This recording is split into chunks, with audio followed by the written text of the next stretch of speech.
että mikä Hailer on ja keitä me ollaan, ettei tule sitten ihan puskista niille, jotka ei ole Haileriin aikaisemmin tutustunut, niin yrityksenä kuin sitten vähän tuotteenakin. Sitten käydään läpi riskejä, niin riskien katselmuksia ja riskien hallintaa ja niihin liittyviä toimenpiteitä. Sitten on vuorossa poikkeamat, läheltä piti tilanteet, kehitysehdotukset, erinäköiset muut ilmoitukset.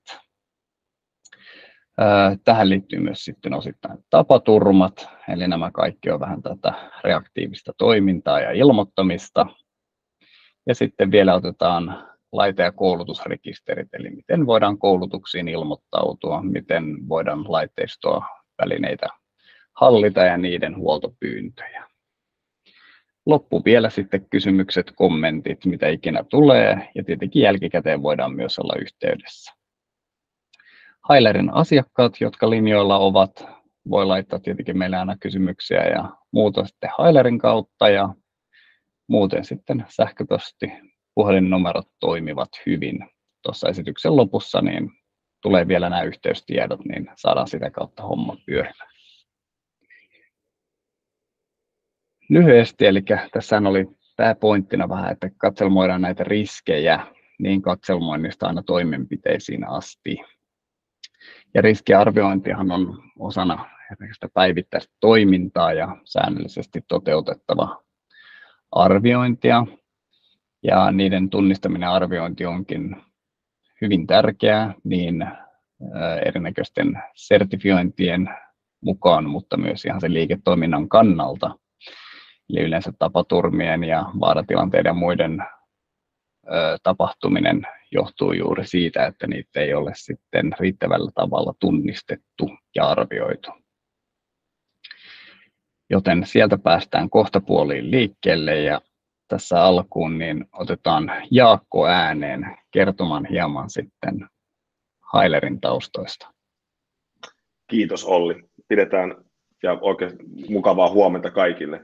Pidetään pääfokus tänään totta kai tässä päivän aiheessa, eli ei anneta teille pitkää sepustusta meidän historiasta, mutta ehkä avataan muutama avainteema ja avainluku meistä, ketä me ollaan ja mistä me tullaan, ja sitten sen jälkeen hypätään Olli johdolla sitten tähän EHS-maailmaan ja tuotteistuksen pariin. Sitten myös pääsette ihan sitä meidän käyttöliittymään katsomaan, mutta lyhykäisyydessä me ollaan kotimainen tuote, eli Porvoon vanhassa kaupungissa, missä meillä tällä hetkellä päätoimisto sijaitsee, niin siellä ollaan lähdetty kehittämään tuotetta vuodesta 2016, eli ollaan tämmöisenä in-house-projektina lähdetty rakentaa Haileria porvoolaiselle öljyntorjuntayhtiölle, joka tällä hetkellä on pörssilistattuna Lamor-niminen, ja he tekevät globaalia toimintaa ympäri maailmaa, putsaa meriä ja maaperiä esimerkiksi öljyjätteistä, ja heillä tämä EHS on ollut, tai HSEQ, mitä haluaa lyhennettä käyttää tästä kokonaisuudesta, niin on ollut erittäin iso osa koko niin kuin Hailer-kasvutarinaa, eli tätä on lähdetty myös alusta asti meidän historian aikana ratkaisemaan.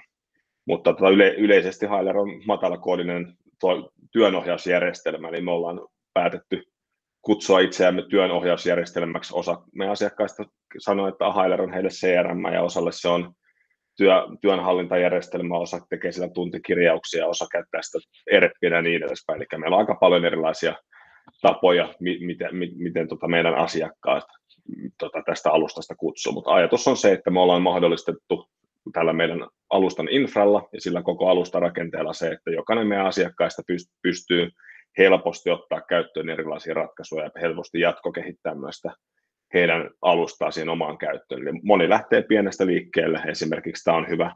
Eli jos teillä on tarpeita niin kuin turvallisuusraportointipuolelle, niin se voi olla se teidän lähtökulma, millä te hyppäätte sitten meidän kelkkaan ja sitten joko itse tai meidän avustuksella jatkokehitätte sitä siihen teidän omaan tarpeeseen, kattaen sitten niitä teidän yrityksen erilaisten liiketoimintaprosessien kokonaisuuksia. Meillä on käyttäjiä tällä hetkellä noin reilu 15 000 johtuen seuraavasta isosta projektista, niin meillä tulee kohta 500 000 lisää, mutta se ei ole tämän päivän aihe, mutta käyttäjämäärä on meillä koko ajan ollut kovasti kasvussa ja kohta pääsette hieman käsiksi tuohon aktiviteettikäsitteeseen, mitä täällä puhutaan tuosta 2,5 miljoonasta, niin se tarkoittaa sitä, että kun lisätään yksi asia Haileri, joka nyt voi olla vaikka tapahtuma tai se voi olla vaikka riskiraportti tai työajan kirjaus, niin puhutaan aktiviteeteista, niin paljon sitä aktiviteettitasoa meiltä Hailerista löytyy. Mutta työntekijöitä meillä on se reilu 20 ja tehdään Porvoosta käsin ja ehkä me erotutaan markkinoilla myös omasta mielestään, halutaan erottautua sillä, että me ollaan hyvin lähellä sitä meidän loppukäyttäjää, eli ei edusteta kenenkään muun softaa ja toimita konsulttina välissä, vaan pyritään mahdollistaa tällä meidän työkalulla helpot käyttöönotot ja tehokkaat käyttöönotot ja sitten ollaan totta kai sitten pääkäyttäjien tukena vahvasti sitten siitä eteenkin päin. Mutta käyttökohteita on, meillä on totta kai paljon asiakkaita linjoilla, mutta on myös paljon henkilöitä, joita ei ole koskaan meitä nähnyt, niin meidän nettisivulta löytyy paljon esimerkkejä, niin kuin tässä tämänkin webinaarin mainoksissa käytetty tämmöistä toijalalaisen tehtaan esimerkkiä, niin siellä on paljon erilaisia käyttökohteita, tapahtuma-alaa, hautaustoimistoa ja kauppakeskusta, eli me ollaan tosi laajalle levittäydytty tällä meidän tuotteella. Mutta kaikki kysymykset, mitä tämän jälkeen tulee, niin mielellään tietenkin Ollin kanssa, kun ollaan myymämiehiä, niin otetaan kaikki vastaan ja totta kai myös sitten kontaktoidaan teitä tämän jälkeen sitten kysymyksellä, että onko jotain, mitä pystyttäisiin teitä auttamaan, mutta saa myös olla proaktiivinen teidän suunnasta, että voitte olla tietenkin meihin yhteydessä ja sitten lopussa, jos haluaa esittää kysymyksiä niin, että muutkin ne kuulee tai haluaa saada nyt vastauksen, niin antaa palaa. Mutta pidemmittä puheitta olen itse hiljaa ja annan ammattilaisille eli Ollille kapulan ja hän pääsee tutustuttaa teitä EHS-maailmaan. Niin kiva nähdä kaikkia linjoilla. Kiitos. Kiitoksia Jaakko. Mennään sitten katsomaan hieman tarkemmin tätä Hailerin toiminnallisuuksia ja samalla pureudutaan itse riskiaiheeseen. Eli oikeastaan voitte miettiä Haileria vähän tämmöisenä hämähäkin seittinä tai verkostona. Eli toisin sanoen kaikki kytkeytyy toisiinsa. Ja perusideologiana tässä toimikin se, että Jaakko mainitsi aktiviteetit. Eli Hailerin luodaan aktiviteetteja, jotka voitte itse suunnitella, että mitä ne pitävät sisällään. Täällä on luotu riskikatselmusmoduuli, jossa on 4 eri vaihetta. Suunniteltu, käynnissä, toteutettu ja sitten on arkisto, minne voidaan sitten dumpata niin sanotusti kamaa. Ja riskikatselmuksesta lähdetään liikenteeseen. Eli lähdetään suunnittelemaan, minkä näköinen riskikierros lähdetään toteuttamaan, eli hyvin proaktiivisesti hakemaan, suunnittelemaan sitä toimintaa, että mitä sieltä voidaan havaita. On se sitten vuosittain, puolivuosittain, mitkä teidän katselmointiajat näille voisivat olla, niin voidaan lähteä niitä toteuttamaan. Riskikatselmus se tosissaan käynnistetään, jolloin siitä täytetään tietyt asiat. Tulen näyttämään sen, että mitä kaikkia kenttiä tämä meidän mallinnus pitää sisällään, mutta ei kannata ajatella sitä, että tämä pitää sisällään vain nämä asiat, vaan siihen rakennetaan juuri semmoinen, mitä itse kaivataan. Katselmuksista havaitaan riskejä, jotka raportoidaan sitten riskimoduuliin. Eli ne pystytään suorittamaan suoraan sieltä katselmusten sisältä, nämä asioiden linkkaukset. Ja riskeistä sitten taas käynnistetään tarvittavia toimenpiteitä. Tämä kolmiportainen malli, mitä tässä nyt on tehty, se voi olla jossain tapauksessa vain 2-portainen tai se voi olla jossain kohtaa vaikka 4-portainen. Te voitte itse sen päättää, mutta tässä tuotteistuksessa tosiaan ollaan ajateltu se niin, että meillä on katselmus, josta havaitaan riskejä, tai toivon mukaan ei, mutta yleensä aina kyllä, josta sitten käynnistyy X määrä toimenpiteitä, ja ne vastuutetaan eri henkilöille. Ja niiden sitten toimintaa seurataan siellä, että kuinka ne etenevät, ja niitä käsitellään sitten eri henkilöiden toimesta, ja niistä käydään sitten keskusteluja. Ja sama ideologia voitte ajatella vaikka auditoinneissa. Sulla voi olla sisäisten auditointien moduuli, josta tunnistetaan poikkeamia, kehitysehdotuksia ja niistä sitten käynnistetään toimenpiteitä. Eli ihan samaan tapaan tämä ideologia toimii, on se sitten riskien osalta tai auditointien osalta tai minkä tahansa tämmöisen niin kuin moniportaisen ajattelutavan osalta. Materiaalista löytyy muutamia hyödyllisiä linkkejä ja lähteitä. Eli tosiaan tulette saamaan myös tämän esityksen, eli slideshown, ja voitte sitä kautta sitten porautua noihin, jos ei ole sitten omat Google-kädet löytänyt näitä tietoja jo aikaisemmin. Yhteystietona minä ja Jaakko, eli juurikin henkilöt, joilla on myyntihost jalassa, niin mielellään ottavat yhteydenottopyyntöjä vastaan ja käydään sitten läpi teidän tarpeita tarkemmin, eli minkälaisesta kokonaisuudesta lähdetään liikenteeseen, onko siellä sitten riskit keskiössä vai poikkeamien hallinnat tai kehitysehdotukset tai vaikka koulutuskalenterit, niin voidaan katsoa, että mistä otettaisiin se koppi ja lähdetään siitä pikkuhiljaa laajentamaan. Käyttäjä voi olla ensin niin kuin alkuun vaikka muutama ja sitten pikkuhiljaa se laajenee toivottavasti sitten läpi organisaation. Tässä kohtaa hypätään sitten Hailerin maailmaan, eli mennään katsomaan samat asiat suoraan järjestelmästä. Toivon mukaan nyt on jaossa Hailer. Ja tästä ensimmäisellä silmäyksellä näytän, että mistä järjestelmä koostuu.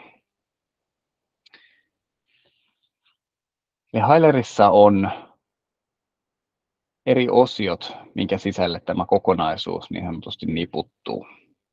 Että löytyy tämä aktiviteettipuoli, mikä sisältää juuri nämä eri moduulit, mitä tänään on aiheena, eli siellä on riskikatselmuksia, riskejä ja toimenpiteitä ja tapaturmamoduulia ja ynnä muuta, jotka organisaatio tosiaan itse voi rakentaa ja käyttää näitä meidän valmiita mallipohjaa sitten hyväkseen. Lisäksi meillä on keskustelut ja keskusteluista löytyy sitten, tulen tämänkin näyttämään kohta tarkemmin, sieltä löytyy perinteiset, jos mietitään vaikka Teamsia tai muita tämmöisiä Slackeja, pikaviestintäratkaisuja, niin priva-keskusteluja ja ryhmäkeskusteluja, mutta täältä löytyy lisäksi tämmöinen aktiviteettipohjainen keskustelu. Eli jos on avattu vaikka jokin riski tuonne, niin siitä kyseistä riskistä voidaan käydä keskustelua. Eli aina päästään siihen dataan käsiksi. Se data ja keskustelu niputtuvat yhteen. Ne eivät karkaa siten, että käydään vaikka Teamsin jossain yleisessä kanavassa keskustelua riskeistä, jolloin se keskustelu on siellä, mutta sitten riskien hallinta tapahtuukin jossain ihan toisessa järjestelmässä. Vaan että Hailerissa se pysyy aina se aktiviteetti, eli se data sieltä ja se keskustelu samassa nipussa ja oikeiden henkilöiden sitten parissa. Sitten meiltä löytyy tiedotteet, on tämmöinen feedi, minne tulee sitten erinäköisiä postauksia automaattisesti järjestelmän sisältä, mitä päätetään sinne ilmoittaa. Ja lisäksi sieltä löytyy sitten kaikki, mitä itse ilmoitetaan. Kalenteri toimii näkymänä kaikille tuolle aktiviteettitiedolle, mitä on luotu tänne aktiviteettipuolelle. Eli on ne sitten toimenpiteitä, riskejä, riskikatselmuksia, koulutuksia, mitä haluat katselmoida mieluummin tämmöisenä kalenterinäkymänä, koska niihin liittyy ainakin päivämäärä tai aikaväli, niin ne voidaan sitten myös tätä kautta ja päästä siihen samaan tietoon käsiksi. Ja nyt erityisesti keskitytään kuitenkin tänne aktiviteettipuolelle. Otetaan SiteNavi piiloon sieltä, jolloin saadaan vähän kirkastetta tähän ruutuun myös. Eli lähdetään näistä perusnäkymistä. Moduulit löytyvät tästä päänäkymästä, niin sanotusti edestä, ja nämä ovat meillä työnkulkuja tai workflow-nimillä toimivia. Eli erinäköisiä tehtäväkokonaisuuksia. Ne voi olla projektinhallintaa, ne voi olla CRM-tietoa, myyntifunneli, kuten tässä nyt meillä sitten on riskikatselmukset ja riskit, havainnot ja poikkeamat, niin omat rakennetaan aina tänne. Lisäksi meiltä löytyy tietokannat, mitkä on sitten enemmän semmoista staattista tietoa, eli sinne syntyy vähän niin kuin Excelin rivejä. Eli se tieto pysyy siellä enemmän paikallaan, jota käytetään sitten hyväkseen näissä eri työn kuluissa. Se voi olla vaikka asiakkaat, se voi olla henkilöstöä. Siellä on riskikategorioita. Eli näitä tietoja sitten linkataan näihin eri työn kulkuihin ja aktiviteetteihin. Eli ideana on se, että sama tieto käytetään aina uudestaan. Ei tehdä tuplatyötä, vaan aina linkitetään sitä ja päästään sitten pureutumaan niiden linkkien kautta myös aina syvemmälle ja syvemmälle. Riskikatselmuksista. Täällä on tosiaan suunniteltu vaihe käynnissä ja toteutettu. Tällä hetkellä täältä löytyy 3 aktiviteettia toteutettu vaiheesta, eli 3 riskikatselmusta on tehty. Täältä löytyy kyseiset aktiviteetit listasta. Nähdään, kuka siellä on päävastuussa. Ja klikkaamalla sitä päästään pureutumaan siihen kyseiseen aktiviteettikorttiin. Eli tästä nähdään, että kyseisen riskikatselmuksen vaihe on toteutettu. Sieltä löytyy peruskenttätyyppiä. Siellä on päivämääräkenttiä tai päivämäärävälikenttiä. Sitten on tämmöisiä käyttäjäpohjaisia kenttiä, jotka kutsuvat esimerkiksi Jaakon mukaan keskusteluun. Eli näiden kenttien avulla, kun valitaan, että kuka on vastuussa tai kenelle joku toimenpide vastuutetaan, niin ne henkilöt nousee sitten mukaan suoraan kyseisen aktiviteetin keskusteluun, mikä löytyy sitten myös täältä. Katselmointialuetta. Tässä kyseisessä katselmoinnissa on suoritettu sitten muusta syystä. Työntekijän pyynnöstä on lähdetty toteuttamaan tämmöistä lämpötilakatselmusta. Avokonttorissa on näemmä jokin ongelma ollut, että siellä lämpötilat nousee hyvin korkealle. Täällä on sitten muutama drop-down suljettuna. Voidaan avata sieltä tämmöisiä väliotsikoita, mitkä sisältää nyt tarkempia katselmustietoja, että koska se on aloitettu, koska se on suoritettu valmiiksi, ja sieltä on havaittu korkeat lämpötilat koko kerroksessa.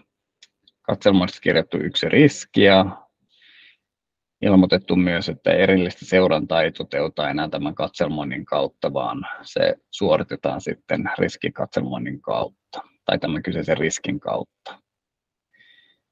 Tunnistetut riskit on avokonttorissa korkea lämpötila. Ja täältä me päästään pureutumaan siihen klikkaamalla, niin se avaa tämän kyseisen riskin. Sama riski löytyy myös täältä riskien kautta. Jos haluan, niin pääsen myös tätä kautta pureutumaan saman riskin käsiksi. Eli pystyy aina liikkumaan näiden eri aktiviteettien välillä, kun ne ovat linkitetty, niin samaan katselmukseen pääsen taas tätä kautta pureutumaan.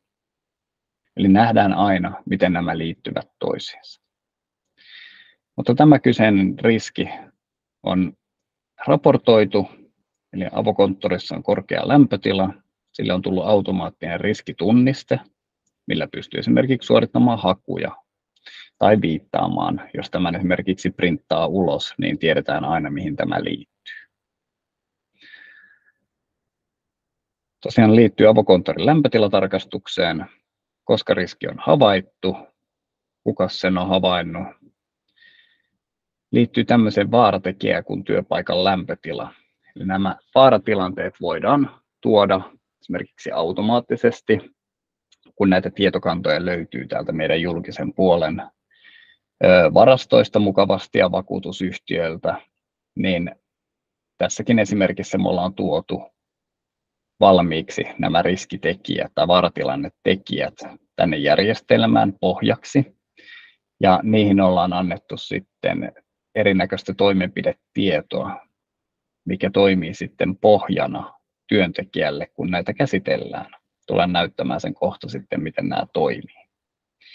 Mutta ideana, että kaikkea ei tarvitse keksiä itse, vaan voidaan käyttää hyväksi näitä erinäköisiä tietokantoja ja mallipohjaa.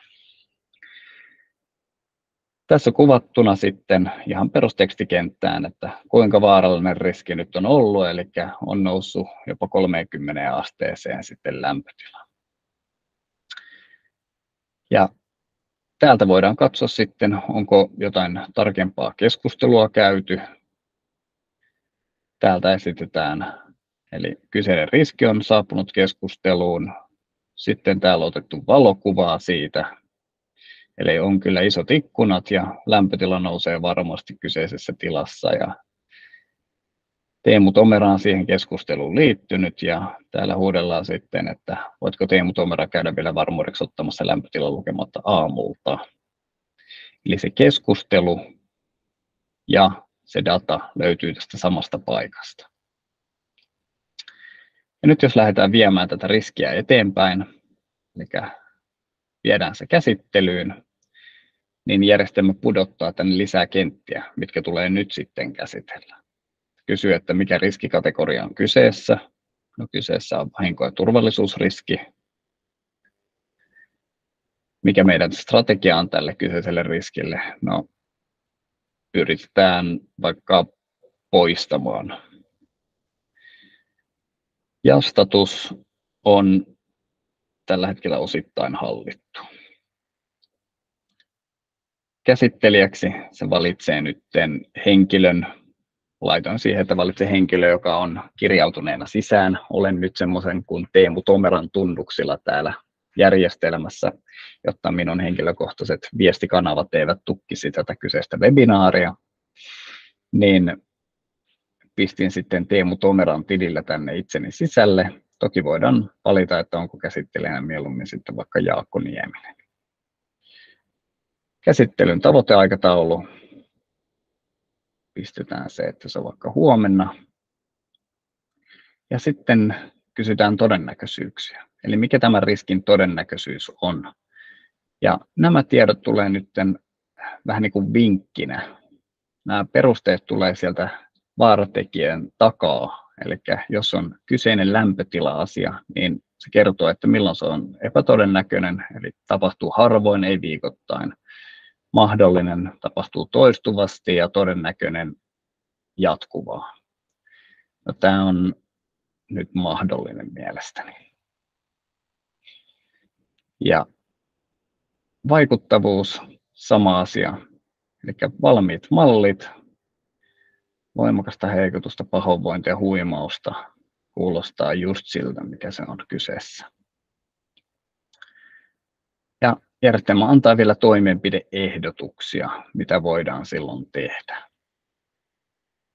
Eli pohjautuu siihen vaaratekijään, niin voidaan saada tietoa erinäköistä, mikä sitten voidaan niin kuin jatkohyödyntää näissä.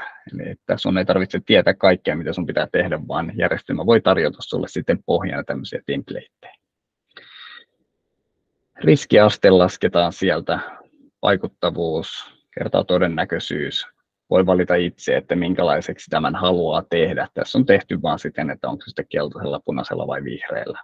Siihen voi tulla numero, että se oli 2 × 2 on 4. Samat tiedot on nyt tänne tallentunut. Ja nyt voidaan lisäksi kytkeä sinne toimenpiteitä. Eli nyt tämä on tuonne toimenpideehdotukset. Mutta täältä voidaan sitten lisätä tarvittavat toimenpiteet. Mikä tehtävä? Osta ilmanlämpöpumppu. Pistetään tänään liikkeelle ja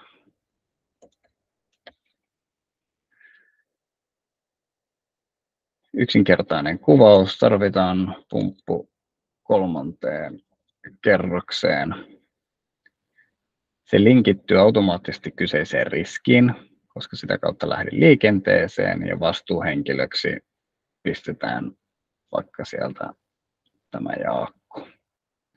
Toivottu suorituspäivä tänään, kiitos. Eli nyt linkittyy kyseinen toimenpide tänne. Tästä voi luoda sinne toisen toimenpiteen toiselle henkilölle, että osta kaihtimet. Ja nytten keskustelussa Jaakko voi käydä siellä huutelemassa tarvittavia asioita. Kaikki tiedot logittuu tänne keskusteluun. Eli kyseiselle riskille näkyy nyt, että Teemu Tomera linkitti sinne toimenpiteen. Ja Jaakko sinne laittelee jotain kauniita emojikuvia. Ja samoin sitten täältä toimenpiteestä, niin siellä on samoin keskustelu auki, että jos täälläkin halutaan jotain kirjoitella, niin Jaakko voi sinne tulla ilmoittamaan, että se on hoidossa. Hienoa. Tässä nopeudelta riskienhallinnat. Sieltä päästään vielä riskimatriisiin. Täältä näkyy riskimatriisista tarkemmat tiedot. Näytän vähän kavennettuna. Eli ensinnäkin todennäköisyydet, vaikuttavuudet, päästään riskeihin käsiksi täältä ihan tekstitasolla. Ja samoin voitte graafina katsella tietoja. Samat tiedot voitte myös puskea ulos, vaikka Excel. Ei näy, oli jako. Aha, voipas kiva. Nyt näkyy, kiitos. Nyt näkyy. Hyvä huomio. Kiitoksia. Eli riskimatriisista tekstitasolla näkyy, graafisena saatte tiedot. Voidaan katsomoida ihan tälleen taulukkona.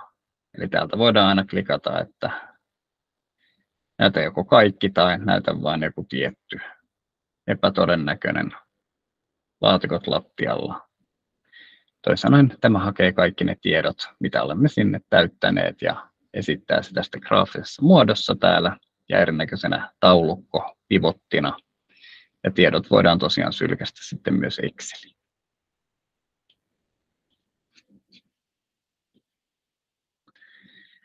Nyt pitäisi olla takaisin täällä Hailerin maailmassa. Ja katsotaan vielä sen verran, eli täältä on nähty nytten, hylätään viimeinen muutos sieltä. Eli riskit, mitä on raportoitu, mitä on käsittelyssä, nähdään vähän värimaailmaa, punainen on myöhässä, keltainen on lähellä deadlinea ja vihreä on sitten, että sulla on vielä aikaa. Ja näistä päästään sitten hyppimään näiden välillä täältä. Avaavat kortit sitten tänne oikealle. Jos tarvit lisää tilaa, voit sen aina täältä avata sitten koko ruudun näkymään.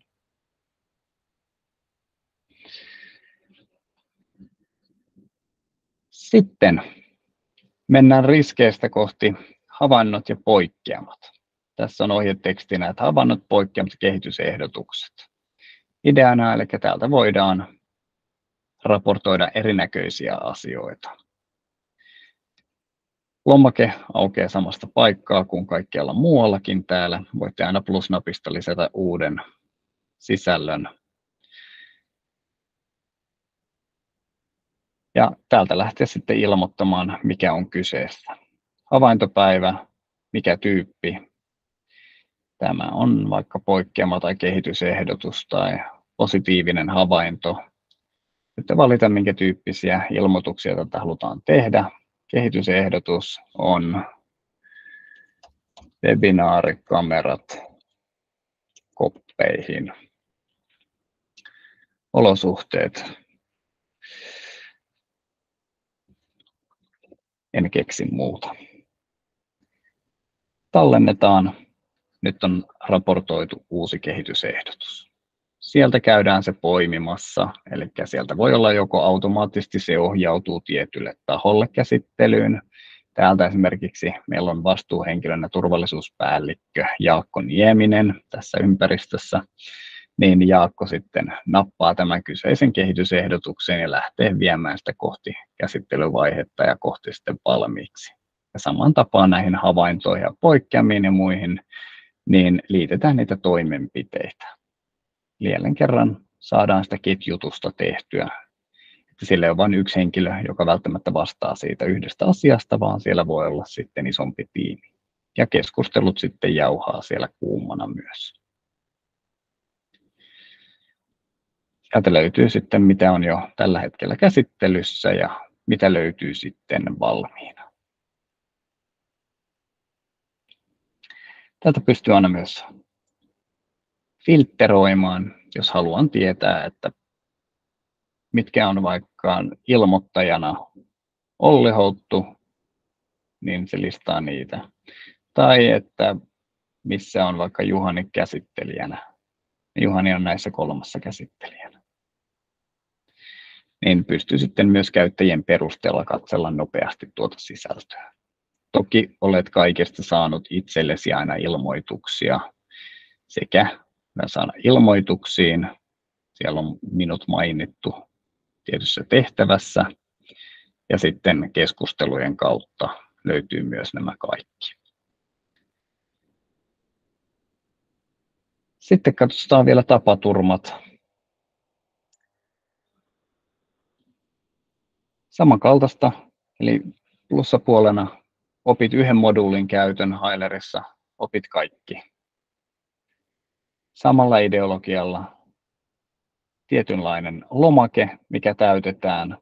Täyttäminen voi tapahtua täältä Hilerin sisältä, eli ihan laittamalla plussaa ja käyttäyttämässä uuden. Tai sitten se voi olla vaikka web-lomake, mikä täytetään. Eli sitten ulkopuolelta on sitten teidän nettisivuilta tai lähetät linkin jollekin, joka käy sen täyttämässä. Tai sitten se voidaan tehdä vaikka QR-koodilla, eli skannataan sitten kännykällä tuosta seinältä, mistä löytyy sitten vaikka, on sitten tarrat joko laitteessa kiinni tai jossain seinillä tolpissa, mistä sitten voidaan tehdä ilmoituksia. Oliko sulla, Jaakko, jotain hyviä keissejä tuosta havainnoista ja poikkeamista ja tapaturmista tai muista turvallisuusilmoituksista? Joo, meillä on aika paljon erityyppisiä asiakkaita käyttää tätä tapaturmapuolta ja osa on halunnut ehkä jakaa sitä niin kuin eri prosesseihin, kun pidetään niin kuin havainnot poikkeamat omassaan ja tapaturmat omassaan. Että se on ihan siitä kiinni, että miten te yrityksessä ja organisaatiossa halutte asioita käsitellä. Eli meillä on esimerkiksi nyt jo päättynyt projekti, eli Länsimetron kakkosvaihe on ollut meidän tosi iso käyttäjäryhmä tässä kyseisessä niin kuin havaintoasiassa ja tapaturmien poikkeamisessa. Siellä oli muistaakseni, jos mä nyt ihan väärin muistan, niin plus 15 000 leimattua työturvallisuuskorttia projektin kokonaisläpimenoaikana. Eli käytännössä siellä on kohteista eri metroasemilta juuri lomakkeita hyödyntäen raportoitu esimerkiksi totta kai läheltä pitätilanteet, mutta myöskin poikkeamat. Eli jos Kaitaan asemalta kaide on ollut löysällä, niin sitten on laitettu poikkeamaraportti, joka on sitten heille saapunut käsittelyyn, jossa sitten heidän määrittelemään prosessiin pitkin se on käsitelty, ja heillä on myös sitten tämmöinen ihan palkittu Big Room-projektimalli on ollut silloin kakkosvaiheessa käytössä, jolla sitten moderoidaan siellä Big Roomissa tätä kyseisiä havaintoja osana sitten koko projektia, eli se on ollut tosi hyvä malli heille, mutta totta kai löytyy käyttökohteita myös pienistä, ja meillä on paljon tapahtuma-alaa asiakkaana ihan isoista monitoimiareenasta tapahtumataloihin, niin siellä myös aika paljon käytetään näitä QR-kooditapoja, eli kun käytetään freelancereita ja halutaan myös mahdollistaa esimerkiksi katsojille ja muille sidosryhmille näiden sen niin sanotun inputin tuomiseen. Että se on ehkä monelle se haaste, että millä me saadaan se tieto käsittelyyn, vaikka se käsittelytyökalu olisi helppo, niin silloin me voidaan luoda näitä lomakkeita, jotka on niin kuin visuaalisella ilmeellä samanlainen kuin se teidän yrityksen visuaalinen ilme on. Se lomake avataan esimerkiksi nyt QR-koodin kautta, tehdään se raportti, niin me voidaan tänä päivänä jopa linkittää se oikeaan tilaan. Eli sulla voi olla vaikka tietyssä hallin osassa CNC-koneen vieressä oma koodi, jolla kun sä teet sieltä poikkeaman, niin se osaa suoraan viittaa, että mistä koneesta esimerkiksi on kyse. Ei tarvitse tietyllä tavalla, vältetään sitä, että tarvii sitä ihmiserroria pitää siinä, eli että ihminen esimerkiksi täyttää tietoja väärin. Eli tästä löytyy tosi paljon eri vaihtoehtoja, niin jos teillä tulee näistä asioista kysyttävää, niin me voidaan myös totta kai näyttää sitten tiettyjä esimerkkiympäristöjä liittyen esimerkiksi tapahtumia poikkeamien hallintaan. Kiitoksia. Tosiaan, eli nyt tässäkin mallissa on hyvin yksinkertainen ilmoitus, kenelle tapahtui, mitä tapahtui, koska ja missä. Ja sitten voidaan sieltä viedä sitten kohti käsittelyä. Ja jälleen kerran sinne annetaan tarkempia tietoja, koska otettu käsittelyyn, kuinka pitkä sairasloma on ollut tiedossa, käsittelyn deadlineit, mahdolliset toimenpiteet voidaan linkittää mukaan. Eli hyvin samankaltaisia moduuleita, kaikki nämä, mitä löytyy. Valitaan vaan, että mitä sisältöä sinne täytetään, ja siinä me autetaan sitten myös. Sitten mennään vielä kohden koulutuskalenteria ja laiterekisteriä, ennen kuin aika loppuu kokonaan kesken. Koulutuskalenterissa suunniteltu, toteutuvat, pidetyt. Eli mitä siellä on suunniteltu? Sisäisten auditoijien koulutus. Yes, tarkemmat tiedot siitä. Tulevat, no siellä on palohälytysharjoittelu. Ja tästähän me nähtiinkin joku ilmoitus vielä täällä tiedotteissa. Täältä on ilmoitettu kauniin paloautokuvan kerran, että toteutetaan 1.9. kello 10. Yes. Ja mitä on pidetty? Siellä on hieman laatu, ympäristö, turvallisuuskamaa, strategiaa ja visiota ja turvallisuuskäytäntöjä. Sieltä voidaan katsoa tarkemmin, että ISO 45 000 ja ketä siellä on ollut ilmoittautuneina. Jaakko Nieminen ja Justus ja Teemu. Sitten jos halutaan tietää vaikka kyseisen työntekijän kautta, eli siellä on ilmoittautuminen, koska se on tehty 15.8. kyseinen henkilö on ilmoittautunut tuohon koulutukseen. Voidaan porautua aina vaikka koulutusrekisteriin, eli jos halutaan nähdä, että mitä koulutuksia henkilöt ovat käyneet, niin sulta löytyy henkilöt, koulutukset. Jos katsotaan vaikka henkilöittäin, että mitäs tuo Olli Houttu on käynyt, täältä löytyy tiedot. Tai sitten jos halutaan katsoa koulutuksittain, että vaikka strategia ja visio, niin ketkä ovat ne käyneet. Eli pystytään katselemaan tämä vähän eri tavoin.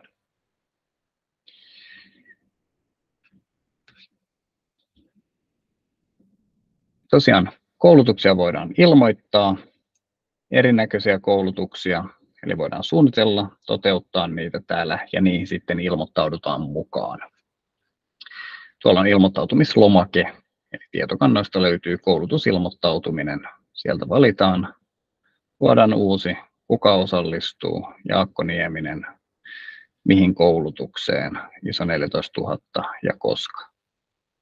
Jolloin se sitten rekisteröityy Jaakon taakse, kun koulutus on pidetty. Ja nyt sen verran vauhdilla mennään vielä eteenpäin, että aika loppu kokonaan kesken, että katsotaan vielä laiterekisteri.